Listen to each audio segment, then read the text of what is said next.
안녕하세요, 여러분. 우리 예수를 나의 구주 삼고 찬양 드리면서 말씀 묵상 이어나가도록 하겠습니다. 예수를 나의 구주 삼고 성령과 피로써 거듭나니 이 세상에서 내 영혼이 하늘의 영광 누리도다. 이것이 나의 간증이요 이것이 나의 찬송일세. 나 사는 동안 끊임없이 구주를 찬송하리로다. 온전히 주께 맡긴 내 영, 사랑의 음성을 듣는 중에 천사들 왕래하는 것과 하늘의 영광 보리로다. 이것이 나의 간증이요 이것이 나의 찬송일세. 나 사는 동안 끊임없이 구주를 찬송하리로다. 주 안에 기쁨 누림으로 마음의 풍랑이 잔잔하니 세상과 나는 간 곳 없고 구속한 주만 보이도다. 이것이 나의 간증이요 이것이 나의 찬송일세. 나 사는 동안 끊임없이 구주를 찬송하리로다. 아멘. 기도하겠습니다. 은혜로우신 하나님, 이 시간도 살아계신 하나님을 만나기를 소망합니다. 주의 음성이 들려지게 하시고 우리를 향한 하나님의 놀라운 비밀을 발견할 수 있도록 성령께서 역사하여 주시옵소서. 예수 그리스도의 이름으로 간구하며 기도드리옵나이다. 아멘. 자, 오늘은 우리가 읽어야 할 200일 성경 통독의 분량은 로마서 1장부터 5장까지죠. 그죠?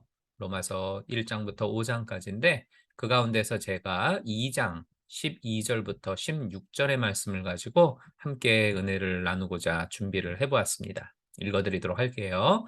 로마서 2장 12절부터 16절입니다.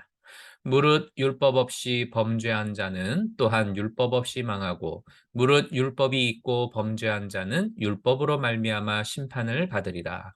하나님 앞에서는 율법을 듣는 자가 의인이 아니요 오직 율법을 행하는 자라야 의롭다 하심을 얻으리니 율법 없는 이방인이 본성으로 율법의 일을 행할 때는 이 사람은 율법이 없어도 자기가 자기에게 율법이 되나니 이런 이들은 그 양심이 증거가 되어 그 생각들이 서로 혹은 송사하며 혹은 변명하여 그 마음에 새긴 율법의 행위를 나타내느니라.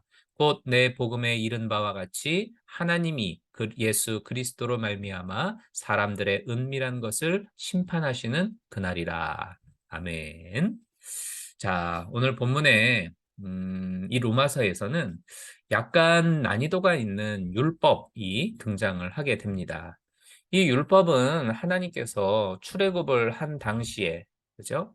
시내산에서 모세를 통해 이스라엘 백성들에게 주었던 10가지 계명, 10계명을 말합니다. 그래서 10계명을 이제 율법이라고 이야기를 하는데 이 10계명을 세분화시켜서 이제 유대인들은 이 율법을 늘려놓았는데요. 결과적으로 율법하면 총 613개로 구성이 되어져 있습니다.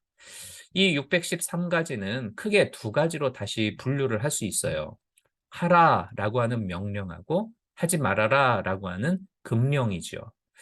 율법에서 하라라고 명령을 했는데 하지 않으면 죄가 되는 것이고 율법에서 하지 말라라고 금하는 명령을 내렸는데 이걸 금령이라고 하죠. 금하는 명령을 내렸는데 했다라고 하면 역시 이도 죄가 되는 겁니다. 이처럼 유대인들은 율법에서 규명한 하라와 하지 말라를 실천하면서 죄의 유무를 따지고 그에 따라 심판을 받기도 하고 뭐 그랬어요.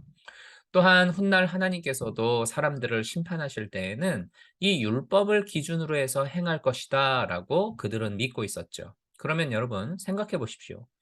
율법은 언제 주어진 것입니까?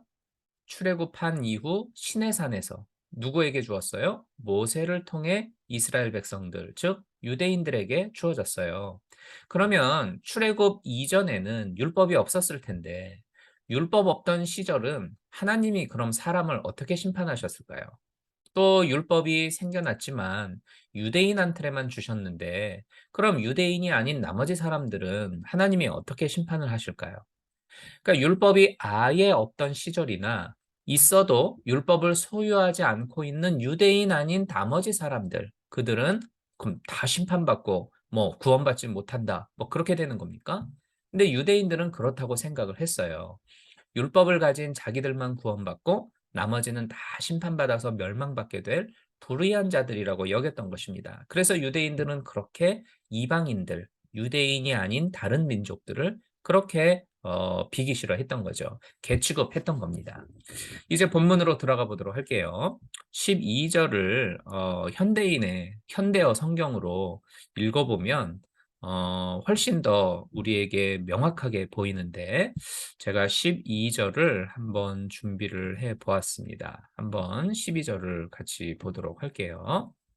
자, 한번 보겠습니다. 현대어 성경에선 이렇게 설명을 해요. 하나님께서는 어떠한 죄라도 벌하십니다. 이방인들이 죄를 범했을 때도 하나님께서는 그들을 벌하셨습니다. 비록 그들이 글로 쓰여진 하나님의 율법은 알지 못한다 하더라도 그들의 마음 속에는 옳고 그른 일을 분별할 수 있는 하나님의 율법이 있기 때문입니다. 그들이 양심의 가책을 받거나 위로를 받는 것은 다 그 때문입니다. 유대인들이 죄를 범했을 때에도 하나님께서는 그들을 벌하셨습니다. 그들이 율법을 가지고 있으면서도 순종하지 않았기 때문입니다. 그들은 무엇이 옳은 일인 줄을 잘 알면서도 실천하지 않았습니다. 해야 할 것을 알면서도 행하지 않는 사람은 구원받지 못합니다. 이렇게 우리 현대어 성경에서는 기록을 하고 있습니다. 현대어 성경에서는. 이게 무슨 뜻이냐 하면 율법이 존재하기 이전이라든가 율법을 갖지 못한 이방인들은 율법을 알지도 못하고 갖지도 못했었기 때문에 기준을 율법으로 두고 심판하지 않으신다라는 거예요. 그럼 뭐로 하냐? 그들의 마음속에는 옳고 그른 일을 분별할 수 있는 하나님의 율법이 있다. 이렇게 표현을 했죠. 이거를 다른 말로 양심이라고 합니다. 헬라어로 보면 양심은 사람 안에 있는 하나님의 소리 이렇게 해석을 해요. 사람 안에 있는 하나님의 소리. 그래서 14절과 15절을 보면 율법이 없었어도 사람 안에 있는 하나님의 소리인 양심이 다 있기 때문에 양심이라고 하는 이 보이지 않는 율법을 가지고 하나님께서 구원할 자는 구원하고 심판할 자는 심판하신다. 그런 것입니다. 그 다음으로 율법을 받은 이후에 유대인들이라고 한다면 당연히 그 12절 끝부분에서 말씀하는 것처럼 율법을 기준으로 해서 심판을 받게 됩니다. 13절을 보면 하나님 앞에서는 율법을 듣는 자가 의인이 아니요 오직 율법을 행하는 자라야 의롭다 하심을 얻으리니 이런 말씀이 나와요. 그럼 바울이 왜 이런 말을 하냐면 당시 유대인들은 율법을 많이 듣고 많이 알면 그것으로 의롭다 여김을 받아서 하나님의 심판을 면제받을 수 있다라고 하는 오해를 하고 있었기 때문입니다. 그래서 바울이 말하는 거죠. 야, 야, 야. 율법을 많이 듣고 배웠다고 해가지고 의인이 되는 게 아니야. 그대로 지켜 행하는 자여야 의인이야. 이런 말을 하고 싶은 거죠. 또 16절 끝부분에 보면 사람들의 은밀한 것을 심판하신다 이렇게 말씀하죠. 율법을 행하되 속에서 우러나와서 기쁨으로 해야지 하기 싫은데 억지로 하면 그것도 안 돼. 그래서 위선이라고 하는 말이 나왔지 않습니까? 그 속마음을 주님이 다 아신다. 바울이 이런 이야기를 지금 하고 있는 거예요. 선한 사마리아인 비유, 바로 여기서 나온 것이죠.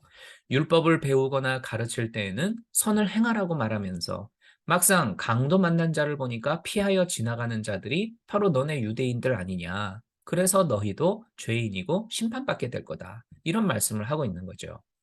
성도 여러분, 하나님은 우리가 얼마나 하나님의 말씀을 알고 외우고 배워가고 있느냐, 이런 거에는 관심이 별로 없으세요.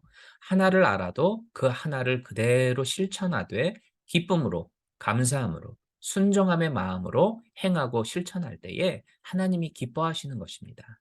하나님은 우리의 선악간에 행한 모든 것을 아시고 우리의 은밀한 모든 것까지도 헤아리시는 분이시죠.